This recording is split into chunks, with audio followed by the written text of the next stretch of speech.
Buonasera a tutti e benvenuti in una nuova puntata del Salotto di Pamela, in questo spazio incredibile realizzato in modalità totalmente sostenibile ed ecologica da Paper Eco SRL di Casale sul Sile, che ringrazio come sempre per aver realizzato questo spazio veramente meraviglioso che adoro ogni volta che guardo la mia foto. Oggi conosceremo nuovi ospiti, conosceremo appunto la loro storia, il loro percorso e la passione che li guida ogni giorno, come siano riusciti soprattutto a trasformare le proprie idee in progetti concreti. Profitto anche di salutare tutti i brasiliani che ci stanno guardando in streaming diretamente dal Brasile. Saudações a todos os brasileiros que estão olhando para nós nesse dia de domingo maravilhoso. Un beijo para todos vocês.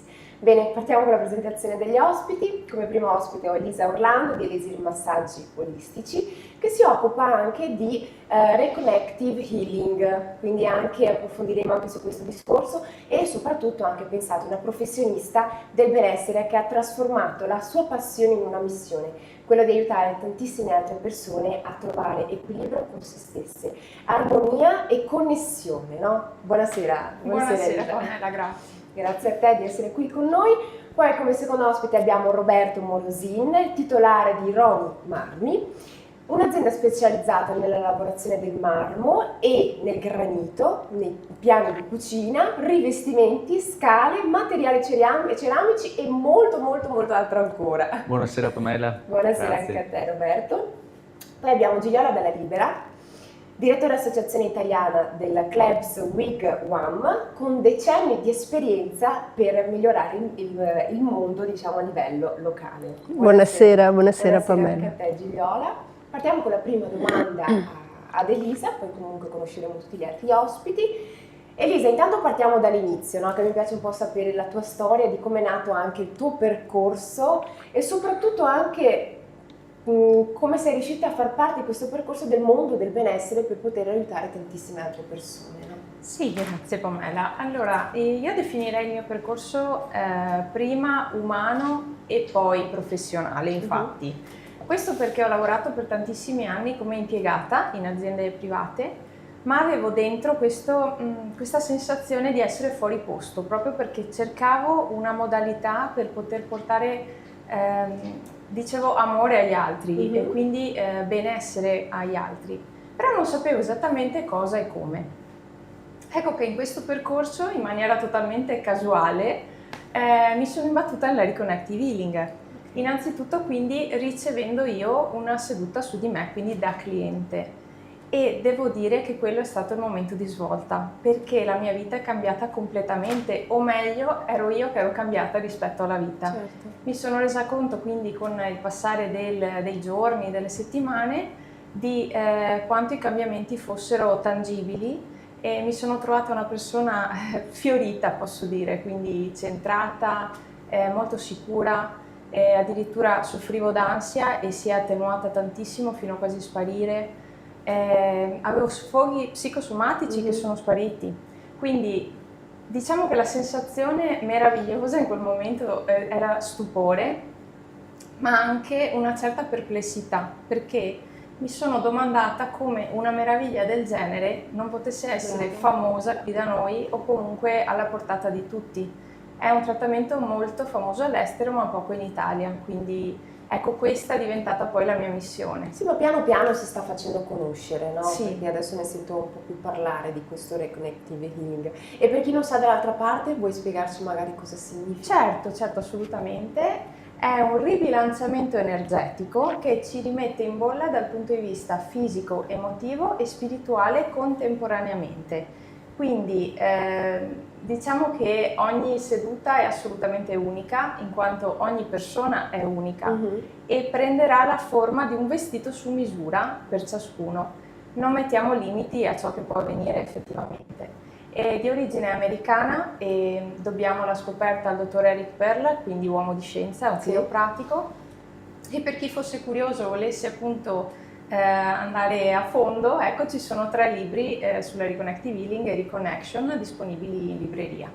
E ad oggi quanto è importante l'equilibrio tra corpo e mente secondo te? È essenziale, e tanto che non abbiamo moltissimo appunto la cultura dell'operatore olistico ancora nel nostro paese, e questo è un vero peccato. perché siamo entità composte da mente, corpo e spirito e tutte sono importanti e il benessere di una parte porta benessere anche a tutte le altre. Quindi non possiamo scindere le cose e tendiamo invece a preoccuparci solo del sintomo che il corpo fisico ci mostra. Ecco che l'operatore olistico è importante perché va a chiedersi anche perché, quindi risolve sì il sintomo, ma va più a fondo, più in profondità. Anche perché tante persone, diciamo, non tutte sono capaci di ascoltare se stesse, no? Purtroppo. Purtroppo è abbastanza comune perché succede un po' a tutti noi, soprattutto nei momenti di stress, di debolezza. Assolutamente. Situazioni, lutti o traumi, tutto quello che può avvenire nella vita sì. ci può portare appunto a questo disequilibrio che avremo tutti in maniera naturale, assolutamente naturale. Ecco che in questo la Reconnective Healing va a riportarci a quello stato naturale, quindi non va a aggiungere, in realtà va quasi a togliere, cioè a riportarci come eravamo. Dopo comunque ci spiegherai che sei stata anche, diciamola così, da cavia, no? Con te stessa. Sì. E come hai fatto appunto a controllare questo squilibrio, cioè, della tua propria mente, come sei riuscita a controllarla? Magari dopo lo diciamo ai telespettatori, anche un esempio che potresti dare a tutti che ci stanno ascoltando. Grazie Elisa, passiamo la parola a Roberto Morosini, come avevo detto prima titolare di Ronnie Marmi, un'azienda specializzata nel marmo e non solo, in tanto altro.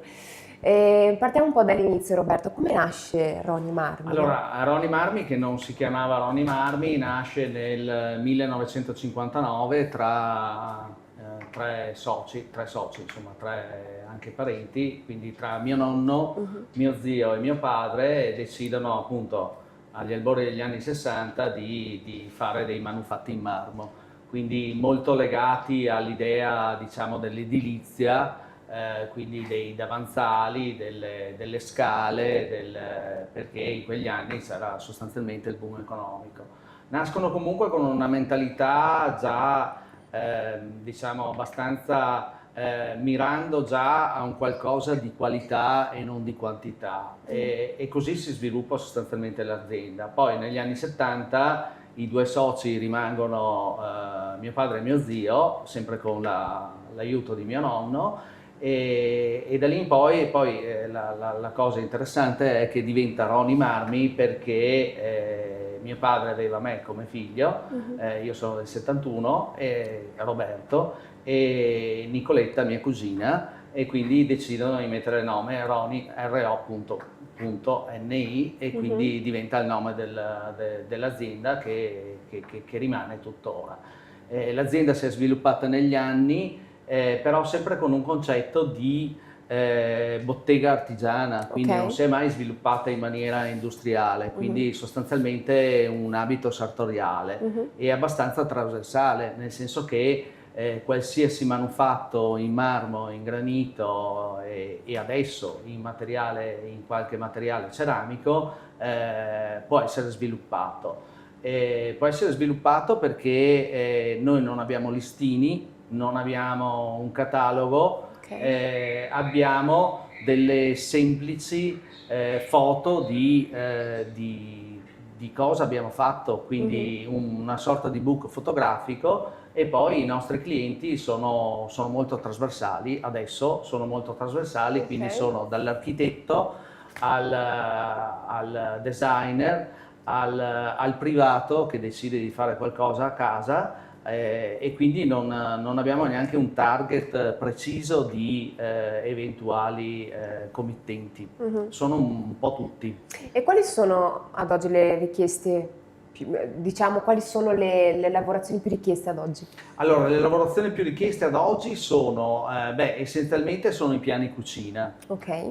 Noi siamo, come Ronnie Marmi, siamo abbastanza forti, diciamo, nel fare su misura, quindi molto spesso arriva da noi il falegname o il privato o con le sagome proprio, e quindi noi facciamo il rilievo delle sagome, oppure ovviamente anche con dei disegni al CAD che poi noi ritrasformiamo per fare i tagli e le eventuali cose, oppure facciamo noi stessi il rilievo in loco una volta che per esempio la cucina viene montata. Quindi le lavorazioni sono tendenzialmente queste quindi dei ripiani cucina, oppure dei banconi, dei bar, per esempio noi lavoriamo molto nella zona della Val Badia fino a San Candido, oppure a Cortina, quindi poi a Cortina facciamo sia le cucine, sia il rivestimento dei bagni, sia le scale, tutto quello che si può fare con il marmo e con il granito. E quanto conta invece la qualità dei materiali nel vostro lavoro? Beh, la qualità dei materiali diventa assolutamente fondamentale. Noi per scelta non abbiamo assolutamente la segagione dei blocchi, ma andiamo a selezionare già le lastre tagliate, e comunque la selezione, abbiamo dei nostri fornitori che sono ormai storici, però anche lì la scelta delle lastre dipende innanzitutto da un minimo di esperienza nel vedere quali sono le lastre più idonee per il lavoro che dobbiamo fare, ma soprattutto avere anche un discreto feeling, diciamo, con i fornitori, in modo che già sappiano qual è il nostro target, che è medio-alto nella scelta anche dei materiali, assolutamente. Io sono innamorata del pavimento in marmo, cioè è una cosa che proprio adoro nelle case. E so che fate anche pavimenti.